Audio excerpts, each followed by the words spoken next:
ಇವತ್ತು ನಮಗೆ ಹಾಸನಕ್ಕೆ ಒಂದು ಕರಾಳ ದಿನ. ನಿನ್ನೆ ಇವತ್ತು ಎಲ್ಲ ಗಣೇಶ ಉತ್ಸವದಲ್ಲಿ ಸುಮಾರು ಒಂದು 20 ಮಕ್ಕಳಿಗೆ ಗಾಯ ಆಗಿದೆ ಮತ್ತು ಸುಮಾರು 9 ಜನ ತೀರ್ಕೊಂಡಿದ್ದಾರೆ. ಆ ಟ್ರಕ್ ಏನು ಬಂದು ಅವನು ನಿಯಂತ್ರಣ ತಪ್ಪು ಮಾಡಿರೋದಕ್ಕೆ ಇವತ್ತು 99 ಜನ ಪ್ರಾಣವನ್ನು ತೆತ್ತಿದ್ದಾರೆ. ದುರದೃಷ್ಟಕರ ಇದು.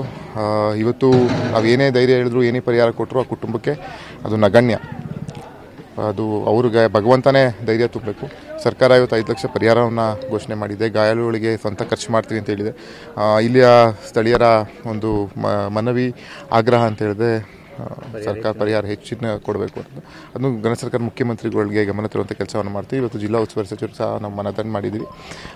ಮುಂದಿನ ದಿನಗಳಲ್ಲಿ ಇದು ಏನಕ್ಕೆ ಈ ರೀತಿ ಆಯಿತು ಅನ್ನೋದನ್ನ ತನಿಖೆಯ ನಂತರ ಸತ್ಯಾಸತ್ಯತೆ ಹೊರಬೀಳಲಿದೆ.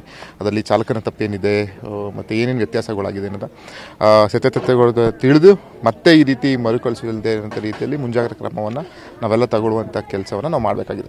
ಕಬ್ಬನಹಳ್ಳಿ ಗ್ರಾಮದಲ್ಲಿ 2 ಡೆತ್ ಆಗಿದ್ದಾರೆ, ಕುಮಾರ್ ಮತ್ತು ಪ್ರವೀಣ್. 2 ಜನ ಕೂಡ ಅವ್ರ ಮನೆಗೆ ಒಬ್ಬೊಬ್ಬರೇ ಗಂಡ್ಮಕ್ಳು. ಹೌದೌದು, ಅದು ಆ ಗೋಳು ನೋಡ್ತಿರ್ಲಾರ್ದು. ಪಾಪ ಅವ್ರಿಗೆ ತಂದೆನೂ ಇಲ್ಲ, ತಾಯಿ ಒಬ್ಬಂಟಿ ಆಗೋದು. ಇನ್ನಿವ್ರಿಗೆ ತಂದೆಗೂ ಹುಷಾರಿಲ್ಲ, ತಾಯಿಗೂ ಹುಷಾರಿಲ್ಲ, ಒಬ್ಬನೇ ಮಗಳು ಮದುವೆ ಮಾಡಿಕೊಟ್ಟಿದ್ದಾರೆ. ಈ ದಾರಿ ದಿಕ್ಕು ತೋಚಿದಂಗೆ ಆಗಿದೆ. ಇಂಥವ್ರಿಗೆಲ್ಲ ನಾವು ಎಷ್ಟು ಧೈರ್ಯ ಹೇಳಿದ್ರು ಸಾಲದು. ಪರಿಹಾರ ರೀತಿಯಲ್ಲಿ ಅತಿ ಹೆಚ್ಚು ಮೊತ್ತವನ್ನು ಕೊಡುವಂಥ ಕೆಲಸವನ್ನು ಮಾಡಿ ಅಂತ ಮನವಿ ಮಾಡಿಕೊಂಡಿದ್ದಾರೆ ಗ್ರಾಮಸ್ಥರು ಎಲ್ಲ. ಅದಕ್ಕೆ ಸಕಾರಾತ್ಮಕವಾಗಿ ಘನ ಸರ್ಕಾರ ಮುಖ್ಯಮಂತ್ರಿಗಳನ್ನ ಮನವಿ ಮಾಡುವಂಥ ಕೆಲಸವನ್ನು ನಾವು ಮಾಡ್ತೀವಿ.